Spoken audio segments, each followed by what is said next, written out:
Hi friends, I am Sudhir Kudlu. ಎಲ್ಲರಿಗೂ ನನ್ನ ಹೊಸ ವಿಡಿಯೋಕ್ಕೆ ಸ್ವಾಗತ ಸುಸ್ವಾಗತ. ಇವತ್ತಿನ ದಿನ ನಾನು ಮೂಡಗಲ್ನಲ್ಲಿರುವಂತಹ ಕೇಶವನಾಥೇಶ್ವರ ದೇವಾಲಯಕ್ಕೆ ನನ್ನ ಯಾತ್ರೆಯನ್ನು ಕೈಗೊಂಡಿದ್ದೇನೆ. ಹಾಗೆ ನಾನು ಸರಿಸುಮಾರು ಬೆಳಿಗ್ಗೆ 5 ಗಂಟೆ ಜಾವ ನನ್ನ ರೈಡನ್ನು ಸ್ಟಾರ್ಟ್ ಮಾಡಿ ಈಗ ತಾನೇ ನಾನು ಮಂಗಳೂರಿಗೆ ತಲುಪಿದ್ದೇನೆ. ಹಾಗೆ ಮಂಗಳೂರಿಂದ ನಾನು ಬ್ರಹ್ಮಾವರ ದಾರಿಯಾಗಿ ಮೂಡಗಲ್ ಕೇಶವನಾಥೇಶ್ವರ ದೇವಾಲಯಕ್ಕೆ ತಲುಪಲಿದ್ದೇನೆ.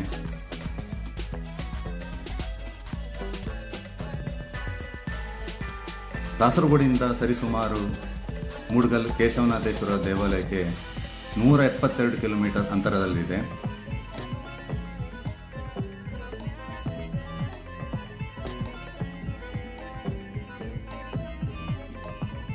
ಹಾಗೆ ನಾನೀಗ ಬ್ರಹ್ಮಾವರದಿಂದ ಮೂಡಗಲ್ಲಿಗೆ ಹೋಗ್ತಾ ಇದ್ದೇನೆ.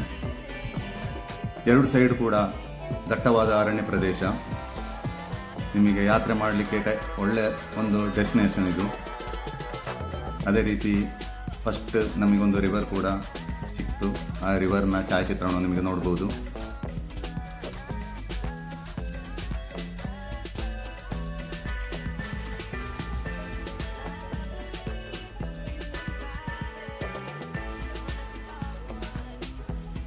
ಅದೇ ರೀತಿ ಪ್ರವೇಶ ದ್ವಾರ ಕೂಡ ನಿಮಗೆ ನೋಡಬಹುದು. ದುರ್ಗಾ ಪರಮೇಶ್ವರಿ ದೇವಾಲಯಕ್ಕೆ ಇರುವಂತಹ ಪ್ರವೇಶ ದ್ವಾರ.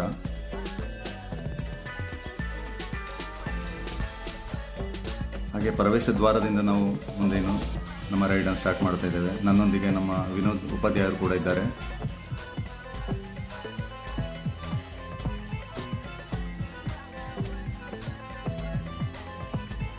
ಅದೇ ರೀತಿ ನಮಗೆ ಇನ್ನೊಂದು ರಿವರ್ ಕೂಡ ಸಿಕ್ತು. ಅದರ ಕೂಡ ಛಾಯಾಚಿತ್ರವನ್ನು ನಿಮಗೆ ನೋಡಬಹುದು.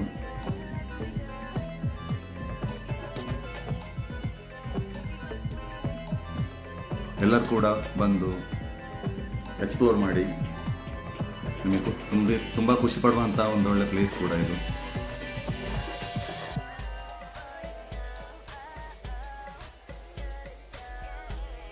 ಅದೇ ರೀತಿ ಇನ್ನು ಮೈನ್ ರೋಡಿಂದ ನಮಗೆ ಸರಿಸುಮಾರು 3-3.5 ಕಿಲೋಮೀಟರ್ ಅಂತರದಲ್ಲಿದೆ ದೇವಾಲಯ.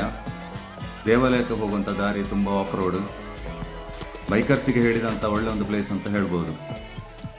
ಕಾರ್ನಲ್ಲಿ ಹೋಗ್ಬೋದು, ಆದರೂ ಸಹ ಸಣ್ಣ ಕಾರ್ನಲ್ಲಿ ಹೋಗಲಿಕ್ಕೆ ತುಂಬ ರಿಸ್ಕು. ಯಾಕಂದರೆ ಆಫ್ ರೋಡ್ ಅಲ್ವಾ. ದೊಡ್ಡ ವೆಹಿಕಲ್ನಲ್ಲಿ ಹೋಗ್ಬೋದು, ಜೀಪ್ ಕೂಡ. ಹಾಗೆ ನಾವು ಈಗ ದೇವಾಲಯಕ್ಕೆ ತಲುಪಲಿದ್ದೇವೆ.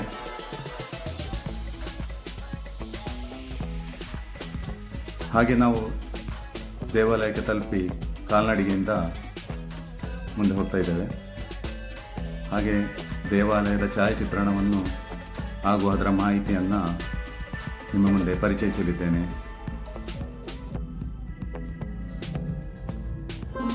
ಇದು ದೇವರ ಸನ್ನಿಧಿಯ ಪ್ರವೇಶ ದ್ವಾರ. ನೋಡಿ ಒಮ್ಮೆ.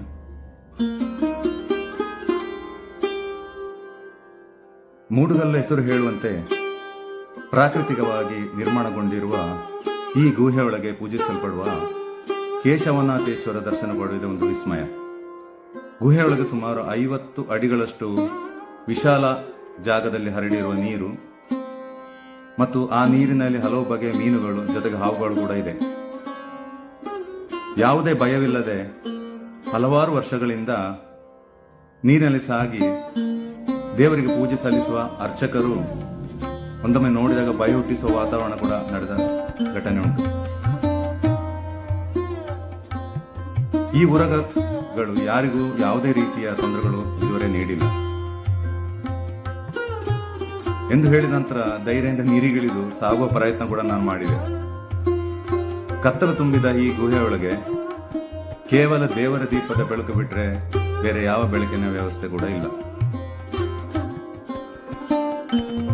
ಸುತ್ತಲೂ ಕಲ್ಲು ಬಂಡೆಗಳಿಂದ ಕೂಡಿರುವ ಪ್ರದೇಶವಾಗಿರುವ ಈ ದೇವಾಲಯದಲ್ಲಿ ನೀರಿನ ಪ್ರಮಾಣ ವರ್ಷವಿಡೀ ಒಂದೇ ಪ್ರಮಾಣದಲ್ಲಿರುತ್ತದೆ. ಮಳೆಗಾಲದ ಸಂದರ್ಭದಲ್ಲಿ ಸ್ವಲ್ಪ ಮಟ್ಟಿನ ನೀರಿನ ಪ್ರಮಾಣಕ್ಕಾಗಿ ಏರಿಕೆ ಆದರೂ ಬೇಸಿಗೆ ಸಮಯದಲ್ಲಿ 1 ಅಡಿಯಷ್ಟು ನೀರು ತುಂಬಿರುವುದು ಇಲ್ಲಿನ ವಿಶೇಷತೆ. ಗುಹೆ ಪ್ರವೇಶಿಸಲು ದೇವಸ್ಥಾನದ ಒಳ ಪ್ರವೇಶಿಸಿ ಹಿಂದಿನ ಬಾಗಿಲಿನಿಂದ ಹೊರಬರುವ ಬಾಗಿಲಿದೆ. ಅದನ್ನು ತೆರೆದುಕೊಂಡಾಗ ಈ ಗುಹಾಂತರ ದೇವಾಲಯದ ದರ್ಶನವಾಗುತ್ತದೆ.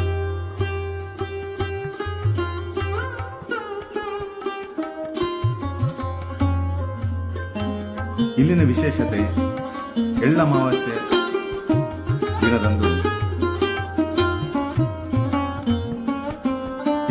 ಇಲ್ಲಿ ಪಕ್ಕದಲ್ಲಿರುವ ಮೇಳ್ಳೆ ಕೆರೆಗೂ ಸಂಪರ್ಕವಿದ್ದು ಈ ಕೆರೆಯಲ್ಲಿ ಎಳ್ಳಮಾವಾಸ್ಯೆ ಸ್ನಾನ ಮಾಡಲು ಸಹಸ್ರಾರು ಮಂದಿ ಭಕ್ತರು ವರ್ಷಂಪ್ರತಿ ಬರ್ತಾ ಇರ್ತಾರೆ. ಎಳ್ಳಮಾವಾಸ್ಯೆ ದಿನದಂದು ಮೇಳ್ಳೆ ಕೆರೆಯಲ್ಲಿ ಹೂವಿನ ಎಸಳುಗಳು ತೇಲುತ್ತಿರುವುದನ್ನು ನಿಮಗೆ ಕಾಣಬಹುದು.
ಹಾಗೆ ಅದೇ ರೀತಿ ನೀರಿನೊಳಗಿರುವಂತಹ ಶಿವಲಿಂಗವನ್ನು ನಿಮಗೆ ನೋಡಬಹುದು.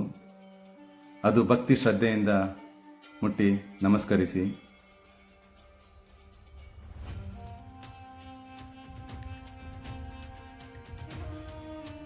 ಇಲ್ಲಿಗೆ ತಲುಪೋ ದಾರಿ ಹೇಗೆಂದರೆ